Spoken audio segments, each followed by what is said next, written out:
Hey there, Dave Politis, Can-Am Missing Project, copyrighted edition for our video page. We're on the Flathead River.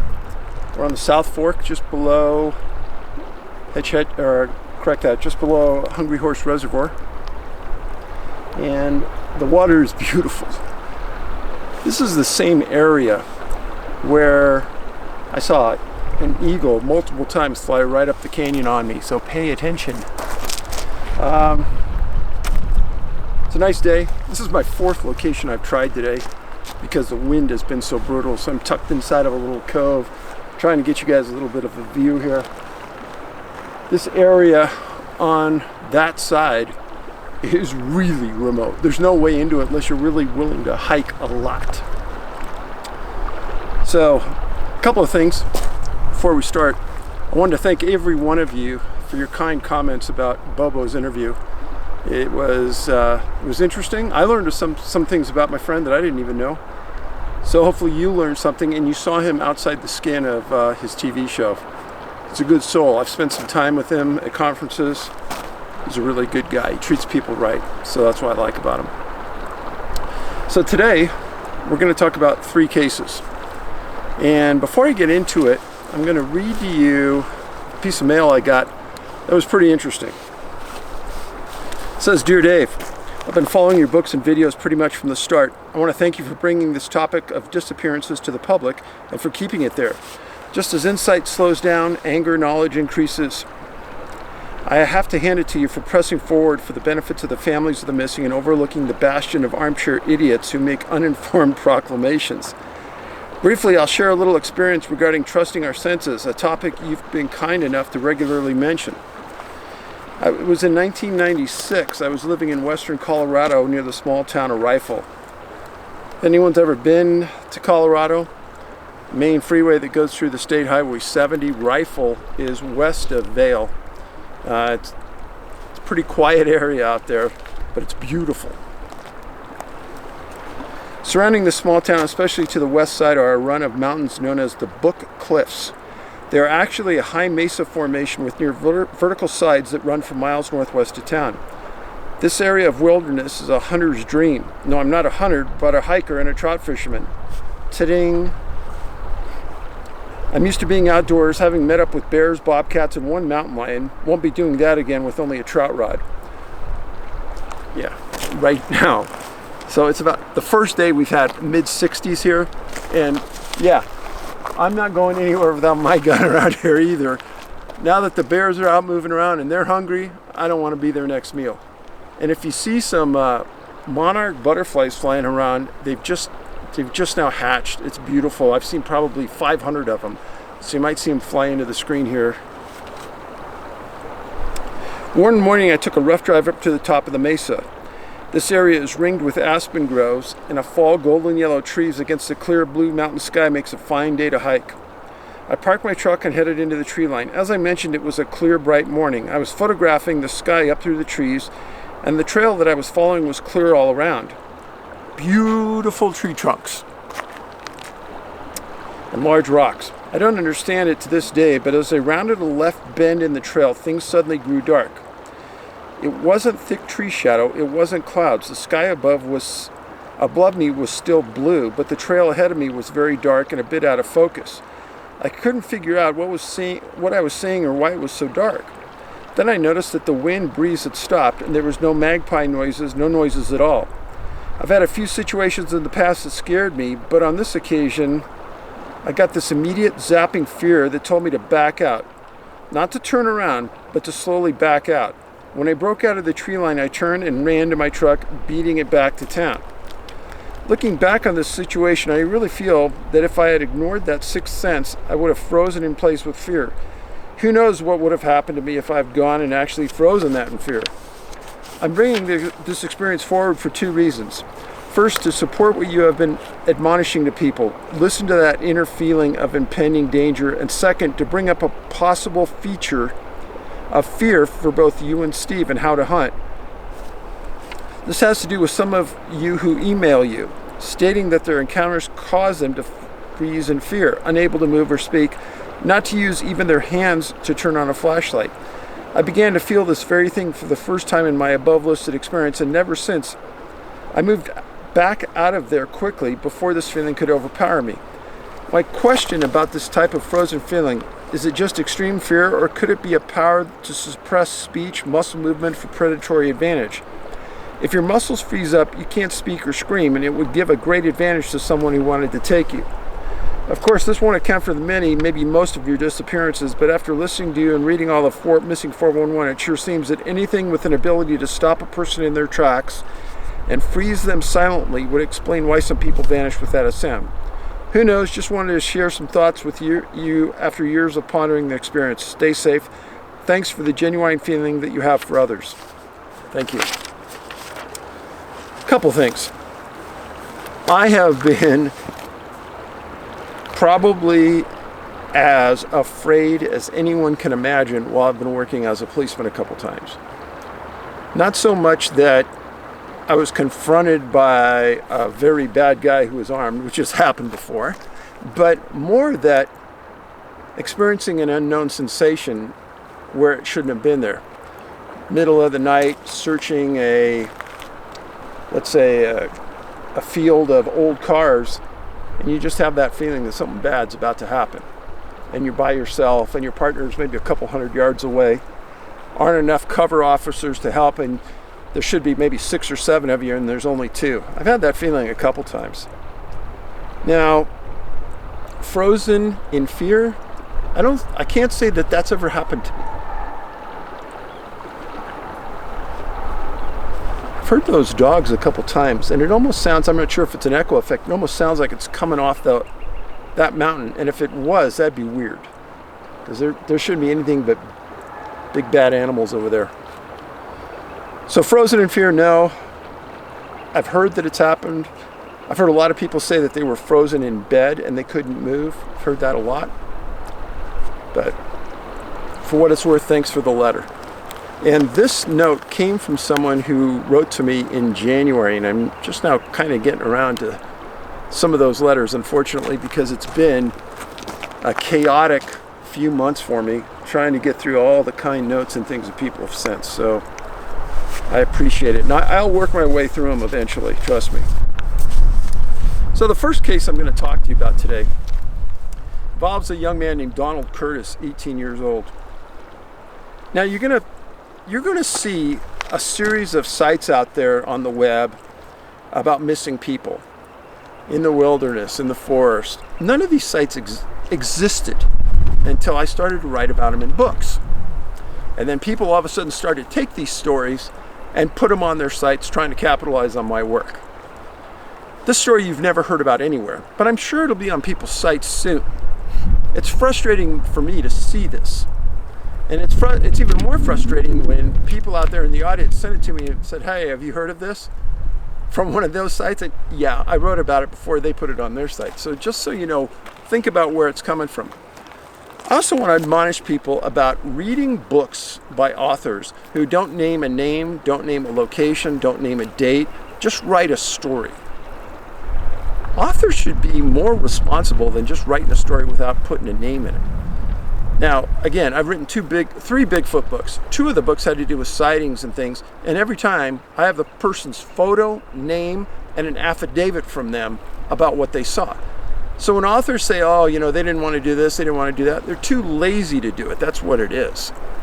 Don't believe everything you hear from an author in a book.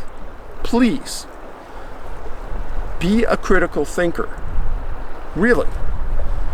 There's a lot of things out there that people are writing that I don't believe, and I'm not going to call specific authors out, but you need to do that, and you need to be a critical thinker and ask them, why aren't you naming names? So-and-so did it, why can't you? And why aren't you holding people to a higher standard? All right? So let's go with this first case.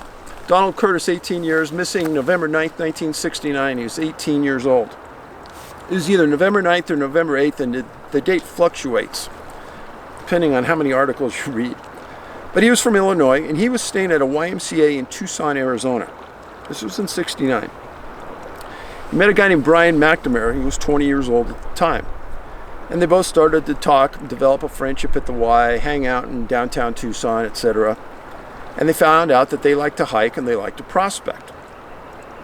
Well, they decided on a day that they would hike up to the Catalina Mountains, up near an area near Mount Lemmon, kind of northwest of Tucson. Now, if you know anything about my work, you know that there's a lot of disappearances in that area. And I can't tell you exactly why, other than it's a suspicious place. So, this is Don Curtis. There you go. And again, very, very athletic guy. He had asthma, but Don had asthma. He and Brian were both pretty healthy young guys, and they decided to hike, and they took off, and they had food and water. Well, they got caught on the mountain that first night in bad weather, rain, snow, and they were okay. They lived through it. The next day they start hiking out, and Don started to complain about his legs being sore. And Brian got them to a point near a small creek where he said that Don could stay and he would go get help.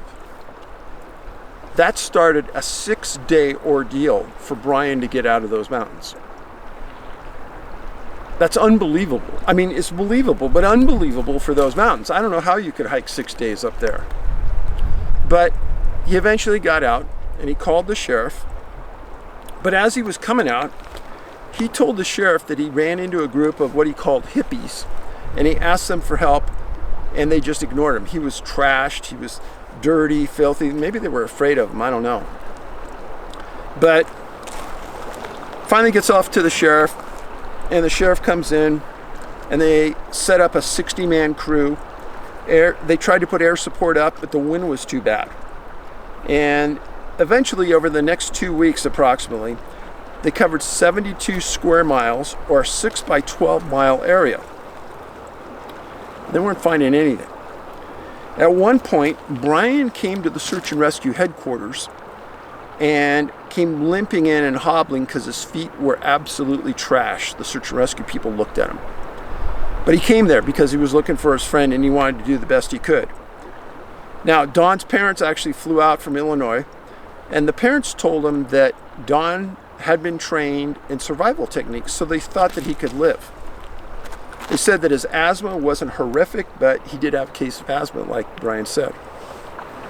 Now, at the end of 2 weeks, they don't find anything. Several years after this, there was an article in the paper that talked about how this search and rescue leader had been on over 400 searches, and this was the most confusing and frustrating one he ever had. And he went on to talk about how a couple years after this search, he ran into a group of hippies in New Mexico, and he was explaining to them how this story about this group of hippies over in Tucson area, in the mountains by Catalina Mountains, had turned away this guy. And this one hippie tells the search and rescue guy, "Hey, that was us. We thought the guy was crazy because he was dirty, filthy." And so the sheriff goes, that validated one thing that Brian said right away. Then he ran into a rancher a couple years later where Brian had talked about some Pueblo ruins, but the search and rescue person said he had never heard of them. So he talks to this rancher, and this rancher says, yeah, it's way out in the middle of nowhere. That's the truth. There really is a Pueblo ruins out there. So he was telling the truth on that as well. Now, it's not like the search and rescue person didn't believe Brian, because the Tucson police put Brian through an extensive polygraph test. And everything that Donald experienced through Brian's eyes, they thought Brian was telling the truth. He did leave Donald near a creek. Don had sore legs. He was having asthma problems. And Brian did climb out of there, and it took him 6 days to get out. So he was telling the truth. So let's think about this. As far as the profile points for what I'm concerned with, this happened in a cluster area of missing people. That's number one. Number two, whatever happened at point of separation. They never found any evidence of Don anywhere in those mountains. Number three, search and rescue used canines. They never picked up a scent. They never found anything. Number four, there were weather issues that encumbered the search effort, and it also hit why Don and Brian were out. Next was boulders. This area is covered with big boulders. Next is water. Brian had placed Don right next to a small stream. And lastly, Don had a disability, or an illness. He had asthma. And that's a common theme on almost every one of these, or in a large percentage of cases that I talk about. Now, one more time. That's Don Curtis. This is a map of the area. This is Tucson down here. This is the Catalina Mountains. Get a good look. And right here is Sabino Canyon. Sabino Canyon is where the search and rescue headquarters were located. And in that articles, many of the articles, they talk about Mount Lemmon too. So you can see the proximity to the city isn't that far away, but this area has a lot of missing people.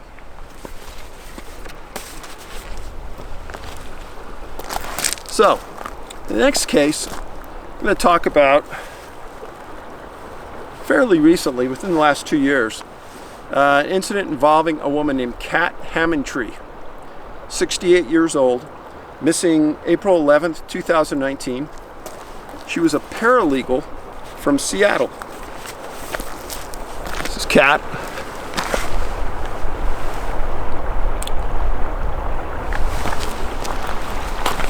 She was an experienced hiker. She was living in Baja, California, and she taught English classes to the Hispanic people. She was originally a paralegal, and she was a smoker. Keep that in mind. Now, she was living in that San Felipe area of Baja, California. Little story about San Felipe that I can give you is when I was in high school, our oceanography class, every year an oceanography class went to an area between San Felipe and Puertocitos. And you did 10 days there learning about the land, the ocean, etc. It was something everyone wanted to do. It was a hard class to get into, and I went on it 1 year. It was great. Probably learned more during that 7 to 10 days than I ever learned in my life about things, because the instructor, Ray Cruz, was just a fantastic individual.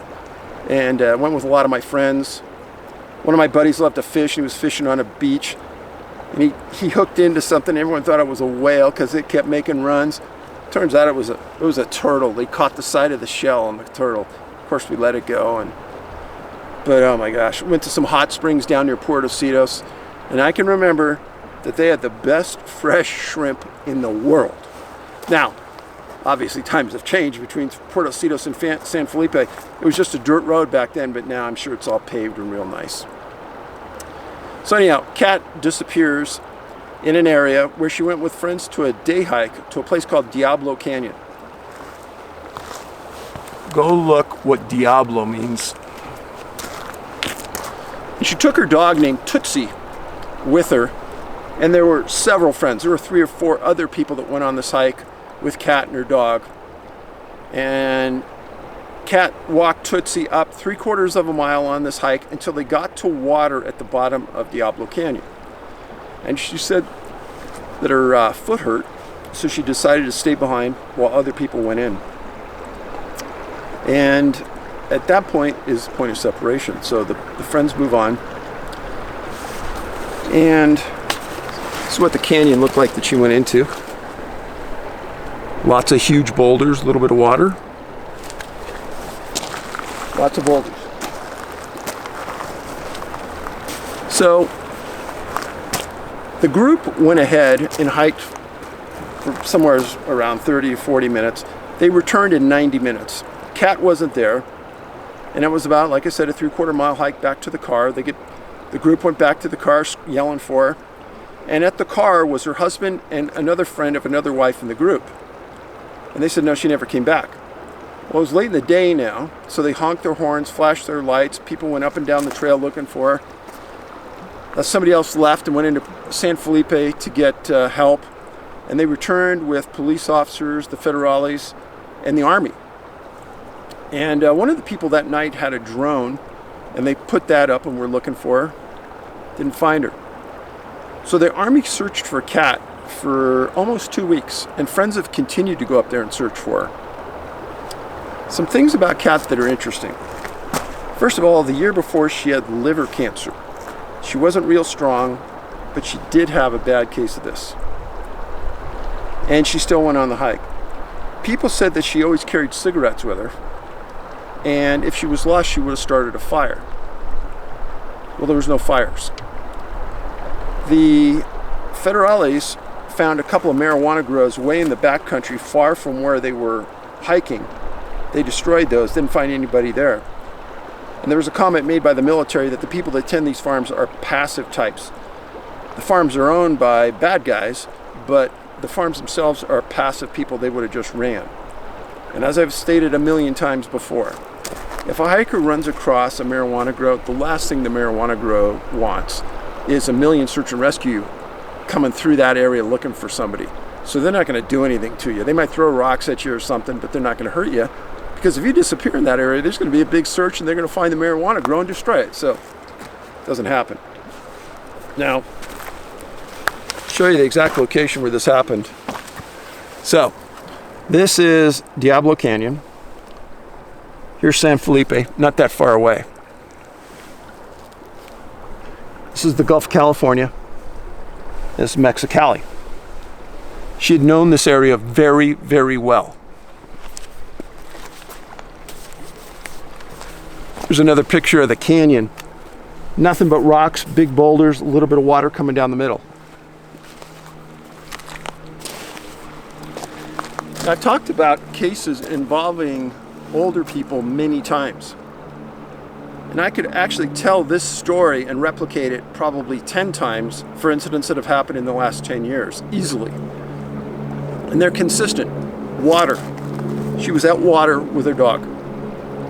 Point of separation. The group walks away. Kat's left behind with her dog. Lots of granite. Tons of granite. Plane flying over. She had an illness, injury, or disability. She had liver cancer. 2 canine points on this.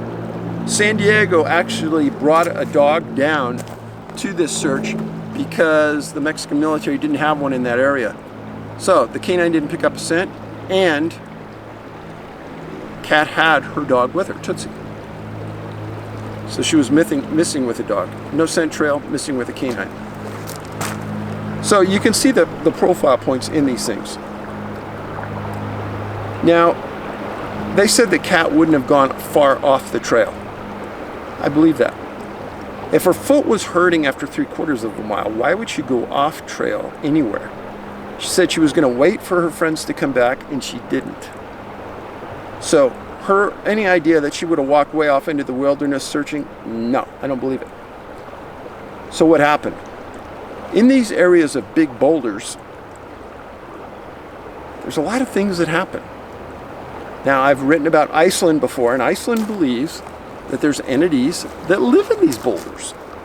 That's right. And they will build a road around the boulder rather than move or destroy the boulder.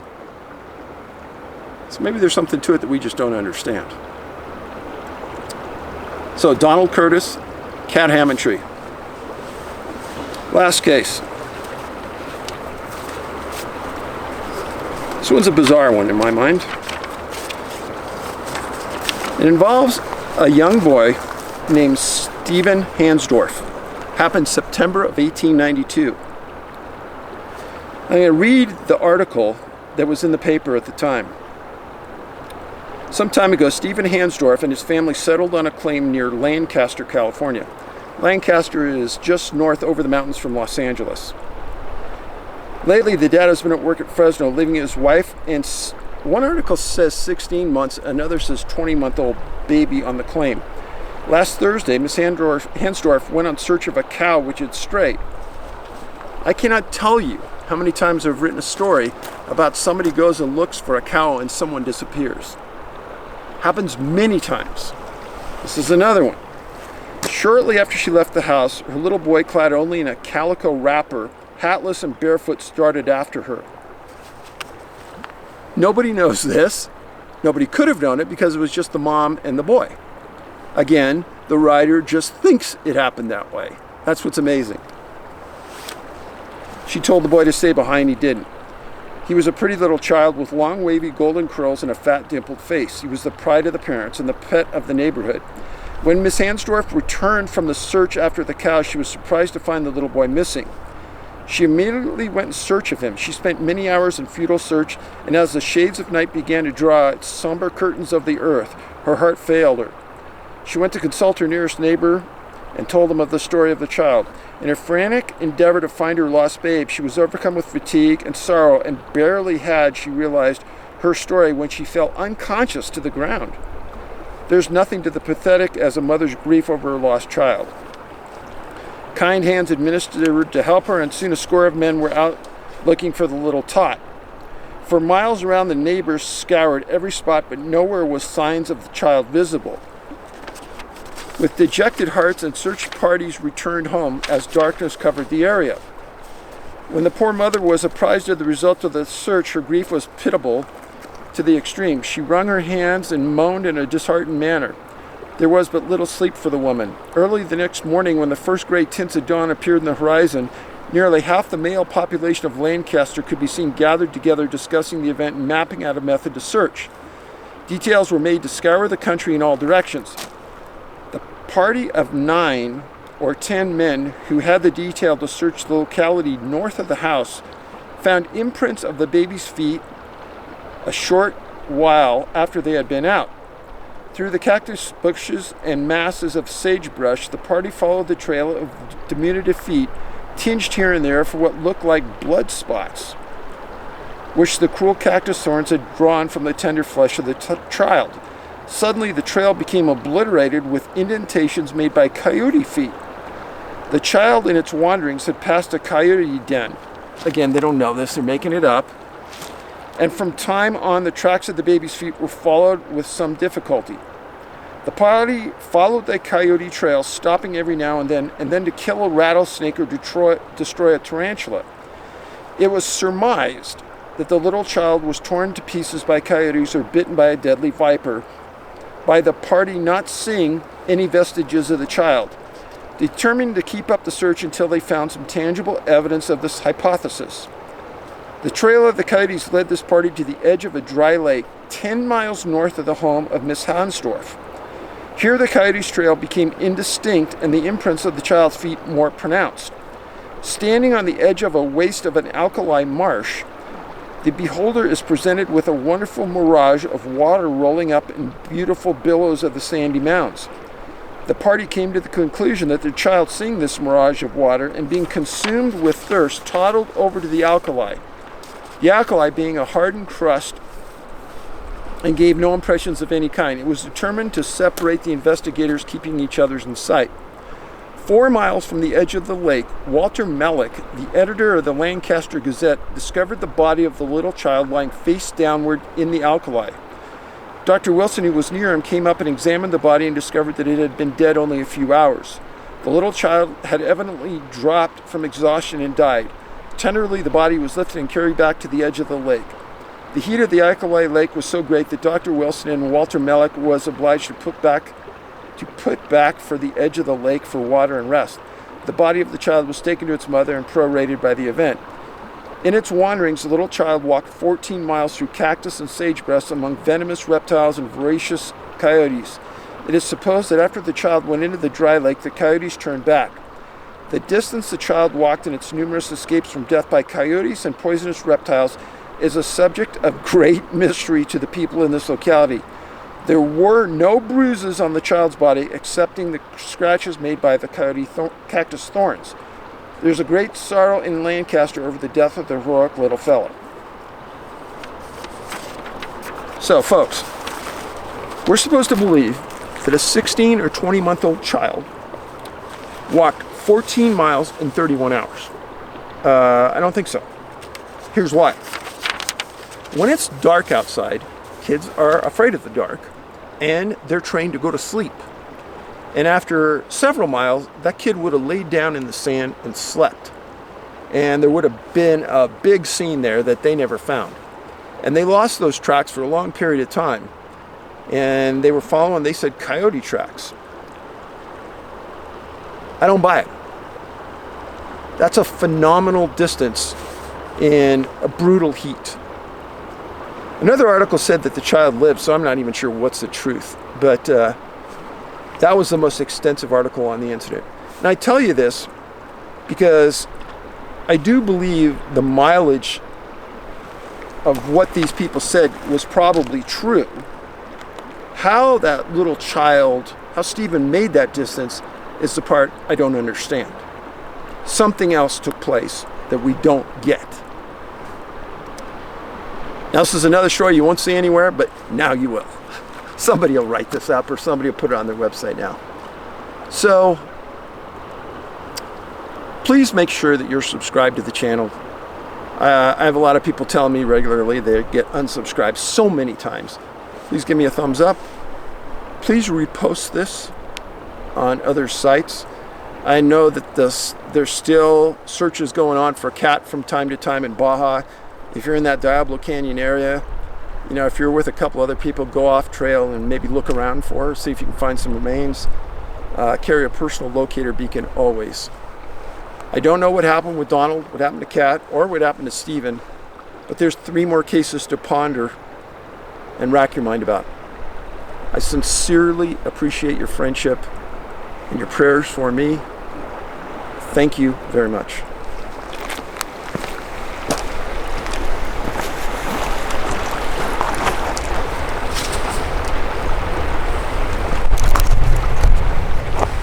I'll give you a little scan of the other bank.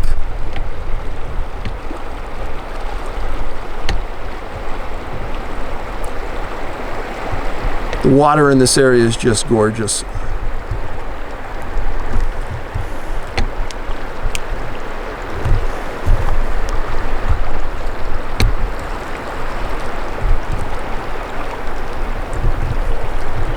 I could just look at that view forever. I'm sure you could too.